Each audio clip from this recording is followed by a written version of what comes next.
একটু বলেন ভাই। আপনারা যদি ভোট নেওয়া বাধাগ্রস্ত হবে, আপনারা যদি এর কাজটা করছেন, এটা তো আইনের আসলে আপনি কি বলছেন এটা বলেন যে আপনারা এই আইনটা কি আপনি জানেন? আপনি আইন জানেন সেটা বলেন।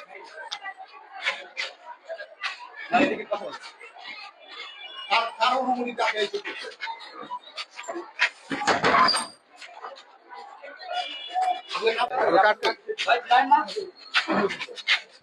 আমরা আইনজীবী, আপনারা আমি